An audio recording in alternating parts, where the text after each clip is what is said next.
quay trở lại với chương trình Come Out. À chị ơi, hôm nay thì em lại mời chị đến với một cặp khách mời siêu bách hợp.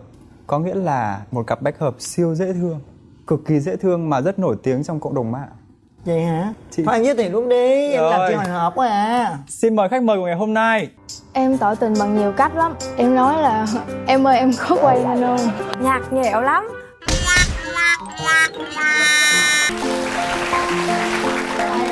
Em chào chị.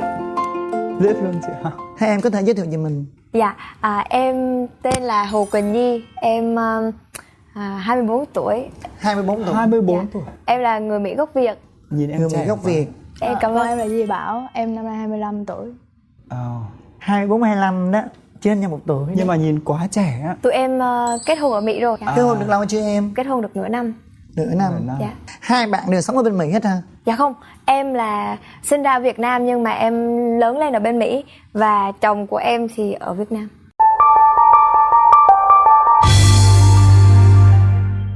Khi hai người gặp nhau trong hoàn cảnh nào? Em có thể trả lời câu hỏi này không? Thì một trong hai. Em rất là hâm mộ bạn này hồi trước. Bạn này hay rap nên là em rất là hâm mộ bạn này. Các bạn này rất là buồn, rồi có một số chuyện tình cảm với bạn ấy buồn thì em mới ngỏ lời là em inbox cho bạn ấy nói chuyện bình thường như những cái bạn khác Chia thôi. sẻ nó buồn thôi đúng dạ, không? Dạ đúng rồi. Thì sau khi em tháng 2 khi mà em về Việt Nam em không có bạn vì em lớn lên ở bên Mỹ mà. Em nói là có muốn đi chơi với mình không tại vì mình không có bạn. Nên là bạn này cũng ok. Lúc đó là tụi em quyết định gặp nhau. Mà ngay ngày đầu tiên đi chơi với nhau là có tình cảm với nhau luôn hay là sao? Dạ không. Lúc đó là em rủ bạn vào Sài Gòn. Bạn này rủ em ra Huế đi chơi nhưng mà em không biết đường để ra Huế nên em rủ bạn vào Sài Gòn. Bây giờ bà vô bà rước tôi đi tôi mới dám ra. Còn không thôi tôi ra ngoài tôi đâu có quen biết ai đâu.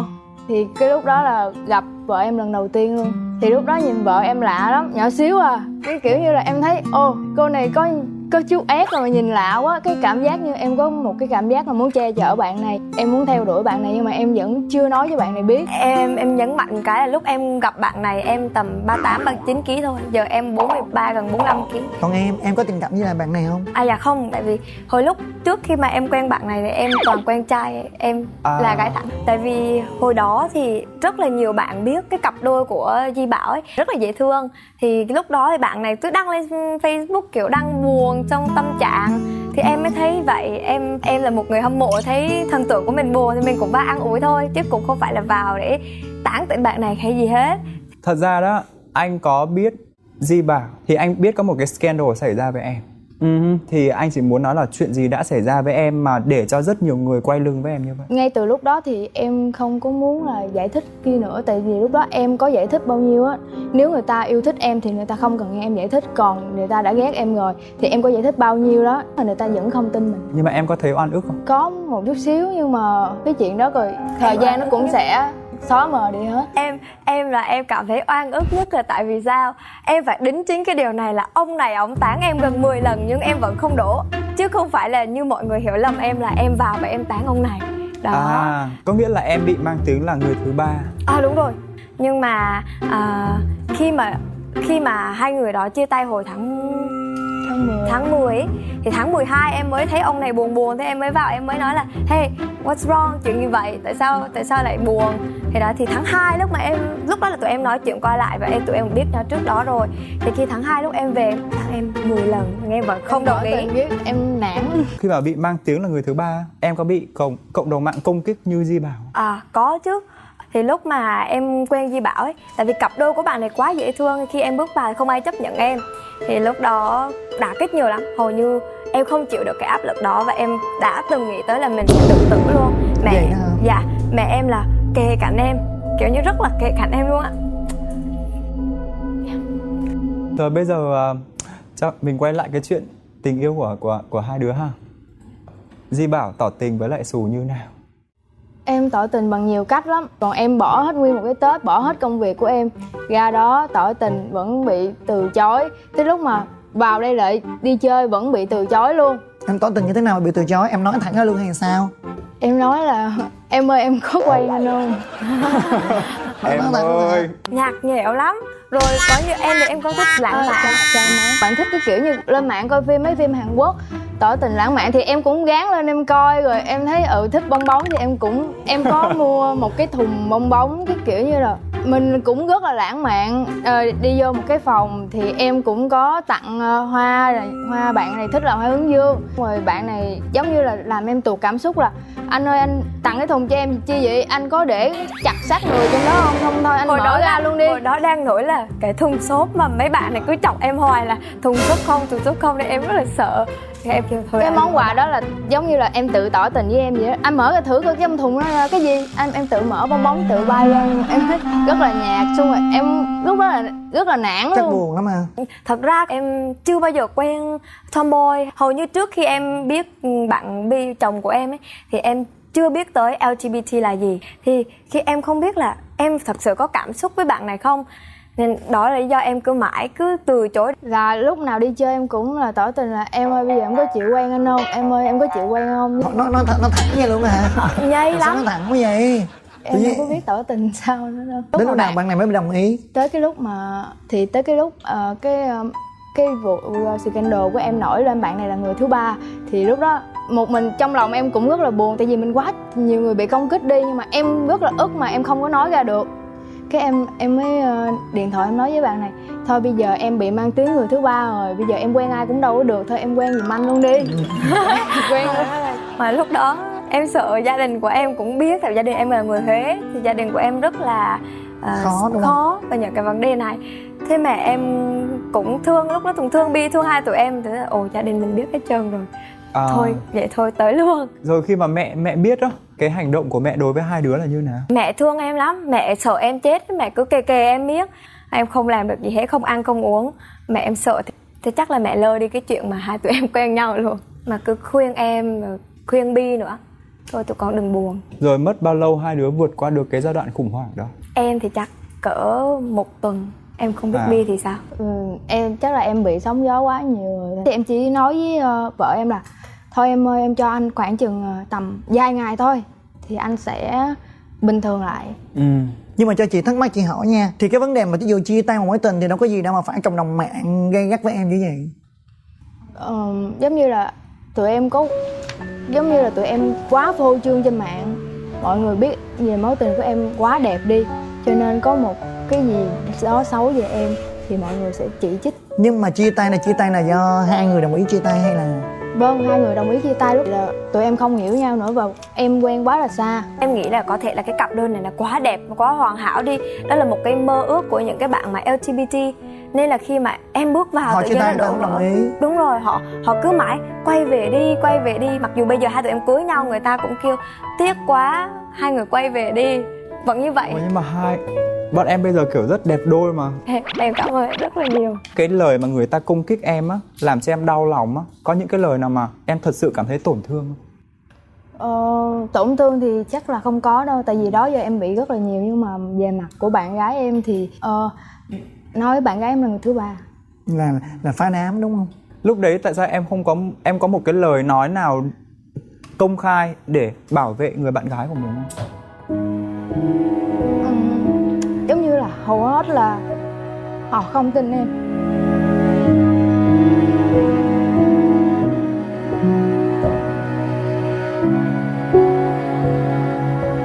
Lúc đấy em có thấy mình bị bất công? Dạ không. Nói chung là chồng của em ok là được rồi. Dạ. Ra khi mà tụi em cưới rồi, có rất là nhiều người bên tụi em luôn. Mặc dù tới hiện tại bây giờ tụi em vẫn không có đứng ra để chứng minh là em không phải là người thứ ba gì hết. Nhưng mà em cứ để mọi người tự nhìn nhận. Và thật ra có rất là nhiều người quay lại và kiểu là ủng hộ lại tụi em. Thì em là một cái đứa mà cứ ngày nào cũng đọc những cái comment trên mạng. Đó là em phải đọc cho bằng hết đúng không? Đúng. Có chửi em cũng đọc cho bằng hết. Đọc xong tự khóc. Nhưng mà xong vui lắm. Tự nhiên có nhiều người lúc mà tụi em hiểu cưới, được mình đúng không? Dạ. Thì em vui cực kỳ, kiểu như cuối cùng cũng có chỉ cần một người tên em thì em cảm thấy vui. Đó là cái động lực của em. Tôi chỉ thấy hai người ở ngoài rất là xứng. Kiểu như là anh nhìn thấy hai người này chắc chắn là phải quen với nhau. Kiểu là nhìn rất hợp, tất cả mọi thứ đều rất hợp. Khi em tiếp xúc với Sù ở ngoài, em thấy là một cô gái quá nhỏ nhắn mà phải chịu áp lực quá lớn như vậy. Em nghĩ chị hiểu cảm giác này ha chị Chi. Nhiều khi lời nói của người ta làm cho mình cảm thấy tổn thương khủng khiếp. Nhưng mà em thấy bây giờ là em mạnh mẽ hơn rất là nhiều. Bây giờ em cảm thấy em rất là mạnh mẽ, cho dù em không có sợ những cái áp lực đó nữa. Bao nhiêu cái áp lực đó nó đã đổ cho mình hết rồi. Đúng rồi. Bây giờ không có sợ gì nữa hả? Dạ. Giờ có ai nói gì nữa, miễn là gia đình của mình này Hạnh phúc là được rồi. Hạnh phúc của mình, chồng của em, tin em là được.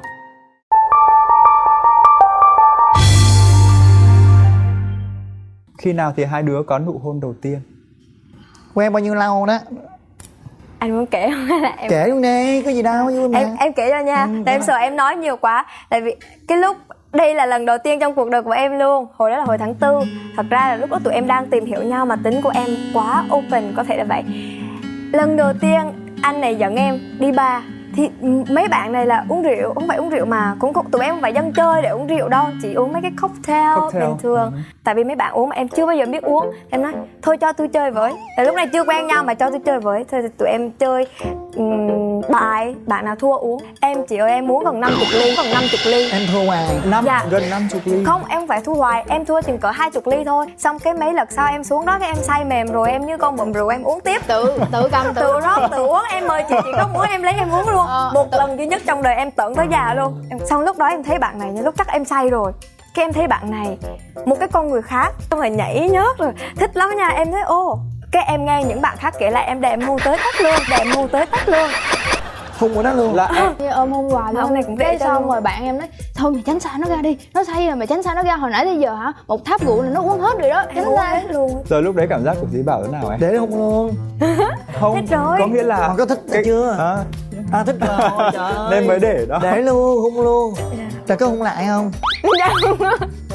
Tự nhiên ôm hoài hôn hoài, cái em suy nghĩ là giờ chắc ba say rồi, thôi ba muốn làm gì đó mình làm. Em cảm giác khi mà lúc trước mình toàn quen với trai thẳng thôi, bây giờ mình quen với một anh tomboy, cảm giác nó khác nhau như em thì em cảm thấy là lúc đầu thì em bối rối, không biết phải là em trong cái LGBT này không. Nhưng mà em nghĩ cái người này người ta tốt với em quá, chỉ cần là họ đồng cảm được với em, họ thương em. Nhiều khi em nghĩ đây là một cái lợi thế của em nha, vì không chắc gì những cái bạn trai ngoài kia họ đã am hiểu được những cái lúc mà em cần cái sự tình thương. Thế em thấy Bi là vào Bi hiểu được em trong những cái lúc mà em cần những cái tình thương đó. Em thích lắm, kiểu như đồng cảm được với mình, cùng suy nghĩ với mình. Mà bạn ấy vẫn men lắm. Anh thấy mà, có nghĩa là cái cách giải quyết vấn đề của Di Bảo và ngoại hình của Di Bảo rất là con trai. Bao lâu sau khi quen nhau thì hai đứa đám cưới? Tụi em quen đúng 1 năm. Rồi Di Bảo cầu hôn Xù như thế nào? Còn không có lãng mạn không? Không chị ơi, em tưởng tượng như là em bị Hàn Quốc ấy. Em là thích là cầu hôn, kiểu em ít nhất là mình phải qua Paris rồi cầu hôn như những cái cặp đôi nổi tiếng. Bạn ấy ở trên giường xong bạn ấy nói nhắm mắt lại xong đeo cho em chiếc nhẫn. Ê, làm vợ rồi nha. Là kiểu như vậy thôi đó hả? Thật ra cá nhân em thấy Di Bảo kiểu giống như là mình không cần phải phô trương như vậy nữa, tại vì mình đã phô trương một lần rồi. Em đã quá phô trương rồi, bây giờ tới những cái mối tình nào em muốn giữ cái gì tốt nhất cho gia đình cho em. cả hai người. Nên em không muốn phô trương, tất cả mọi thứ em đều khép lại hết. Rồi Di Bảo ơi, thì khi hai người đám cưới đó, gia đình của em có ủng hộ không? Gia đình của em thì rất ủng hộ, tại vì em nói thật với gia đình em, rất là lúc trước rồi, giống như là chắc hồi nhỏ mẹ em hay mặc đồ nam cho em. Thành ra những cái mối tình của em thì mẹ em đều biết. Tới lúc mà em tính cưới vợ em á, thì mẹ em điện thoại sang nhà của vợ là hỏi cưới cho em. Rất là tuyệt vời. Gia đình rất là thương nhau. Dạ. Ba mẹ em thương Bi lắm. Vậy đây là một chuyện tình quá đẹp ha. Một chuyện tình rất là đẹp luôn. Mà hai gia đình không làm khó nhau lại nữa. Còn đẹp đôi nữa. Bởi lúc đầu gian khó nhưng mà lúc sau thật là hạnh phúc. Tụi em may mắn một cái đó là tụi em được tổ chức đám cưới ở Mỹ, và tụi em là cặp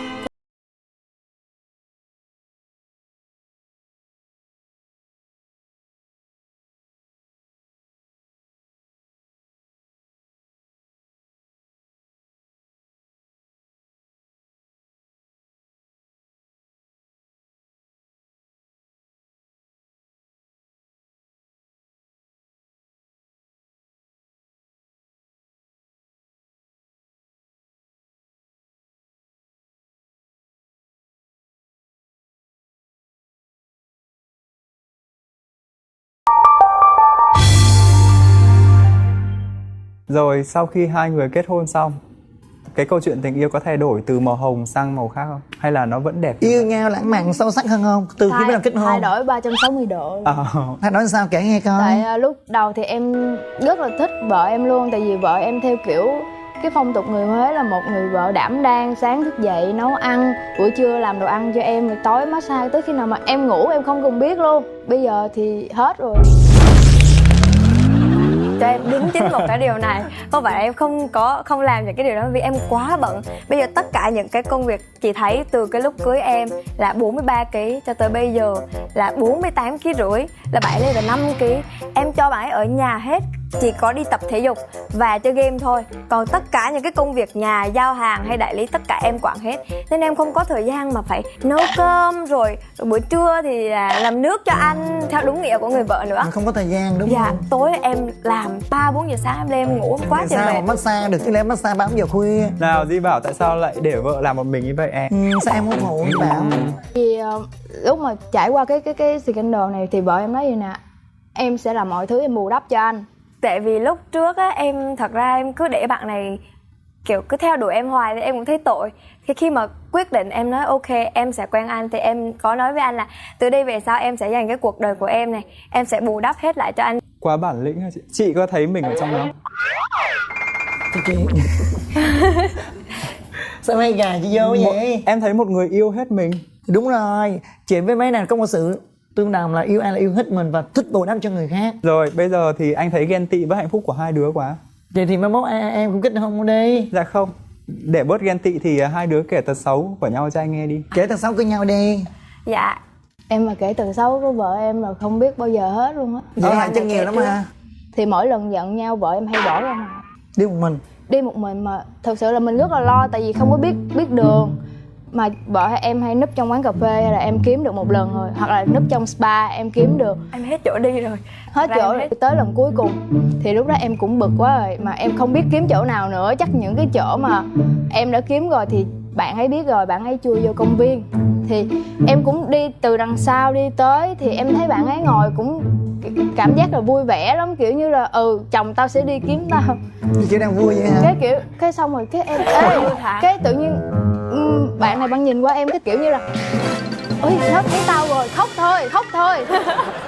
Chị vậy Cái hả? tự nhiên bạn ấy khóc, nó nói ủa sao vậy, kiểu như là biết là em sẽ chửi, em sẽ la, nên mà bạn Bạn ấy hay khóc liền vậy hả? Nhiều có khi- tật hay bỏ đi rất là Nhiều khi cũng ác lắm. Em đi em đâu dám đi xa đâu, tại vì em đi em phải để người ta kiếm em chứ em đi em Đi đâu có xa mang thì gì cũng trong được, làm người. chút bên đi về mình là bù là bị quê. Đúng rồi, Đúng em về không? em em cứ đi vòng mà cứ ngồi miết không thấy người ta ra kiếm mình. Mà em ngồi chỗ cũng dễ mà, tại vì có bao nhiêu chỗ đâu. Mà cứ miết cái không thấy bạn ấy tới kiếm. Ủa chỉ thế thôi á? Còn một tật xấu khác là vợ em thích mặc đồ trắng và thích để tóc như thế này. Mỗi lần giận đi nữa bây giờ chui vô tủ trốn là tắt hết đèn trong nhà hết luôn. Mà tính em thì rất là sợ ma, mỗi lần cứ em phải đi kiếm rồi bắt đầu kiếm trong mấy cái tủ, em gỡ ra một cái là thôi em nói thôi anh quyền Em lại cần chỗ trốn. Tại bây giờ không Em làm gì vậy? em cần em thích đồ mang đồ trắng thôi, không phải là em hù ma, nhưng mà là em rất là cần chỗ trốn. Em không muốn tiếp xúc khi em đã giận là hai người mà thế nào ngồi với nhau Chị cãi giận nhau. thì đừng mặc đồ trắng, mặc đồ khác đi. Em ở nhà em đâu có biết trước là em sẽ giận đâu, nó giận bất chợt mà khi nào em cũng mang đồ trắng, mà khi nào cũng xả tóc. Tóc dài vậy mà đồ trắng mà tắt đèn là hiểu rồi ha. Thì Rồi tại xỉu vì đó, xỉu đó. rồi ông này cứ mở ra cái là hết hồn luôn. Rồi, thế tật chồng- xấu của Di Bảo là gì nào? Chồng em thì chồng em hay ghen lắm, mà ghen là ghen Ghen với dữ không? đại lý với chi nhánh với khách hàng của em. không Trời phải ghen đại lý khách hàng thì Vì sao làm thật ra ăn? em đâu có nói chuyện với trai đâu mà ghen, đâu có lý do gì đâu Trời ghen. ghen đại lý khách hàng là không làm ăn được nha. không cho em đính chính, vợ em cũng ghen như em mà. Vợ em tự động kiếm chuyện ghen luôn, giống như đang đi trên taxi thì tự động vợ em nhìn con đó thấy đẹp quá, xong rồi em mới quay qua em nói em ơi ông đi nhìn gái con phải đẹp hơn tôi. Cái em nói ủa anh đâu có nhìn đâu, hồi nãy ông đó nhìn đó. Cái em nói là anh không có nhìn. Vậy chắc tôi nhìn. Không, nhưng mà bị con cái là em không nói chuyện với ai hết ngoài khách hàng của em, mà khách hàng em đa số là đồ em bán áo quần mỹ phẩm thì toàn là nữ không, thì em dành quá nhiều thời gian anh cứ sáng là 6 giờ là em dậy rồi, là em tư vấn thuốc, tức cứ 2-3 giờ đêm là em cứ miệt mài làm. Thế ăn cơm em cũng cầm cái điện thoại, hay là làm cái gì em cũng cầm cái điện thoại, thì Bi cảm thấy không được quan tâm như trước nữa. Thế là ghen lên, mà ghen kinh khủng luôn á. Ghen sao cưng, kể chị nghe cưng. Em chỉ biết tiền thôi, cái cuộc đời của em là chỉ có tiền. Em không biết thương chồng nhé, em khá thay đổi quá. Là vậy đó chị. Nó trời ơi, giờ khách người ta kiếm mình thì mình phải làm chứ. Bỏ khách đúng không? Dạ. Tiền vô túi thì sao bỏ được.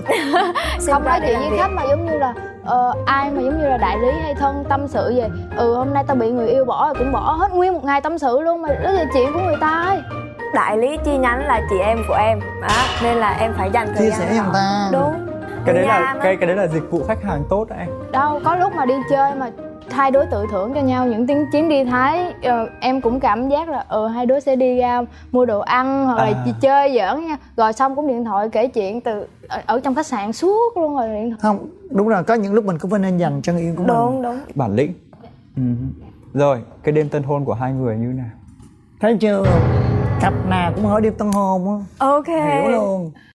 Đêm tân hôn, tại vì ở bên nước ngoài á thì họ rất là thoáng, xong rồi bạn bè đồ cũng về nhà chơi á, em chỉ thấy là đêm tân hôn hai đứa không làm gì. Anh ơi, đếm tiền. Có vậy hả? Đấy, rõ ràng là mê Đêm tân hôn tiền. đếm tiền dễ xà. Đếm không, người ta cho có một đô, bạn cứ một đô cứ ngồi đếm hoài á. Mà vui hạnh phúc, không đếm trong hạnh phúc đó. Rồi khi nào thì hai đứa đếm nhau? Em thì thoáng hơn nên cho em chia sẻ những cái này. Thật ra tụi em không có active như những cái cặp đôi khác. Để tụi em rất là ít khi active. Thì không có, nhưng mà có nghĩa là phải có đúng không? Chỉ là ít thôi đúng không? Dạ. Thì bao giờ có? Dạ không, thật ra trước khi cưới tụi em Ăn cơm trước kẽn rồi. dạ. Nói chung thích lắm. Thích lắm kìa, người ta thích lắm kìa. Nói chung là tôi đang thắc mắc. Dạ. Nói Không nhỏ bình luôn thường đi. em Không, tại vì em bị sốc khi mà nghe Múi Xù chia sẻ. Có nghĩa là cái ngoại hình của Múi Xù á hoàn toàn trái ngược với cái tính cách. Có nghĩa là ngoại hình em rất dịu dàng, mong manh, kiểu như là búp bê đó. Nhưng mà tính cách của em thì cực kỳ kiểu ngầu, cool ngầu á. Thấy cặp này dễ thương mà. Em rất thích luôn. Nhìn hòa nữa á. Rất là dễ thương mà Kiểu tiếng như rất là là xứng đôi. dành cho nhau, Rất là kiểu là đẹp. hai em dành cho nhau nghĩa là khớp nhau như vậy luôn. Em cảm ơn anh rất là nhiều. Thôi em đừng cảm ơn anh nữa, bây giờ em dành cho em một món quà được không? Em dành cho em một món quà. Cho anh. Cho anh một Và món cho Em chị dành Chi. cho Tưng một món quà. Được không? Hai đứa có thể hôn nhau. Hôn nhau à vậy? Cặp đó kêu hôn nhau vậy? Thì phải hôn nhau mới thể hiện được tình cảm chứ. Thương khủng khiếp.